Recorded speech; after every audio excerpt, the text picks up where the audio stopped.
22, Clayton Kershaw.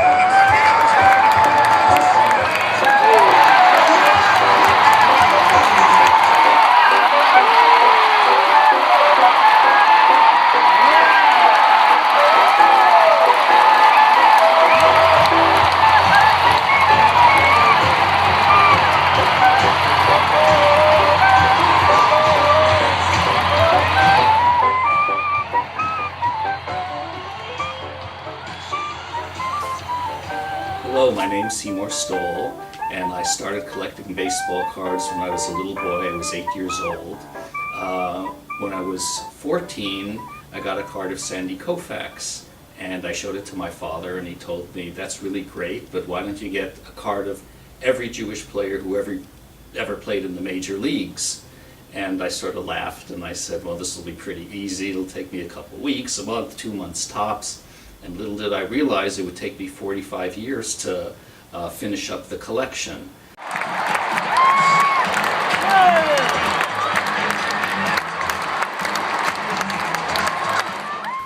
I did it because I loved it and never thought it would be worth anything, but I wanted to get the story of the Jew in baseball and how it integrated us into society out there to other people that didn't really know the story of the anti-Semitism, the adversity, as well as the success and the victories that we had since the beginnings of baseball to the 21st century. And there's a concept in Judaism called achdut, or achdus, depending on which persuasion you belong to. It means unity. And baseball unifies us. None other than any other sport that's out there, better than football, more than basketball, tennis, you name it, baseball unites us all, young and old, men and women, boys and girls, and that's what it's all about. It teaches us about ourselves, and it teaches us about our lives, that we're Jewish, we're American, we love baseball, and this unites us all and makes us much stronger. And that's the reason that I wanted to make this collection complete and spread the word with everybody else as well. That's what it's all about. This is a geometric neoplastic case that, when opened, shows the 1867 tintype of Levi Meyerly. 1867, just 2 years after the end of the American Civil War.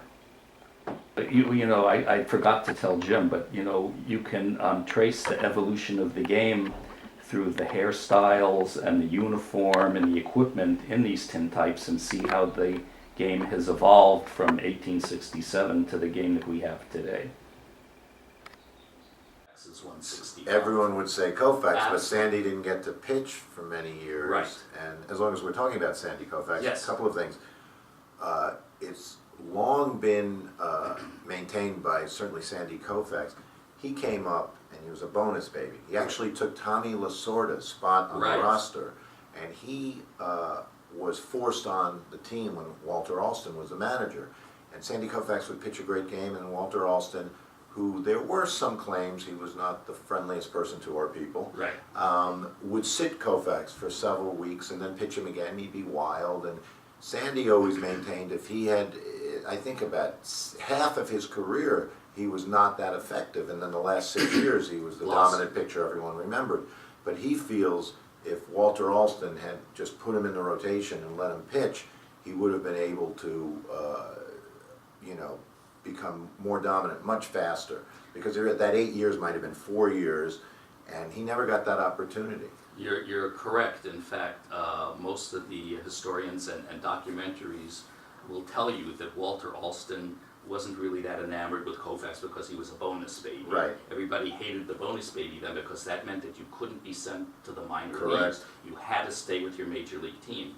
So he didn't trust him, and he didn't like him to begin with, and he wasn't that enamored that he was Jewish. Yes. So he would use him, but just like you said, he'd have a great game, then he'd sit for 6 weeks, then he'd come back out. So by the time he became a superstar, like you say, this could have happened much earlier. Other stories also say that it was Norm Sherry, one spring training, told Sandy Koufax, "Look, you don't have to pitch so hard, so Yes. fast, because he threw 100 miles And an he was hour." Jewish, And Norm he was Sherry, Jewish and his too. brother Larry Sherry was the catcher for them. He was also Jewish. Exactly, so they had a lot of Jews on Yes. the Dodgers at that time. Now, I bet you know this story, but there's a very famous story about Sandy Koufax did not pitch the first game of the 1965, was it? World Correct, Series World against the Series. Minnesota Twins. Right. And Don Drysdale pitched, and Don Drysdale got bombed, and Walter Alston came out to the mound and to take the ball from Drysdale. Drysdale turned to Alston. He says, "I bet you wish I was Jewish today too." Yeah, it's a very that famous story. There's another famous story with Don Drysdale and Sandy Koufax.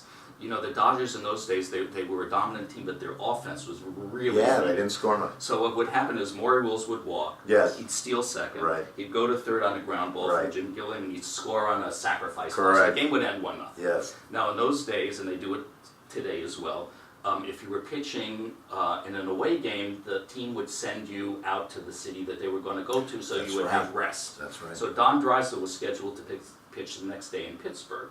So he was already in Pittsburgh. So somebody came up to him. They said, Don, Mr. Drysdale, Sandy Koufax just pitched a no-hitters. He says, did he win? That's great. I'll tell you, I had one conversation with Sandy Koufax. I've been I wanted to do a documentary on Sandy Koufax. Larry King, who's in the film I did, Glickman, is friends with him, and he put me in touch, and they sent him my film, and I didn't hear back from him for about 6 months. And then one day, I get a call, and he goes, "Hello, this is Sandy Koufax." I very calmly said, "Oh my God, I can't believe it's you."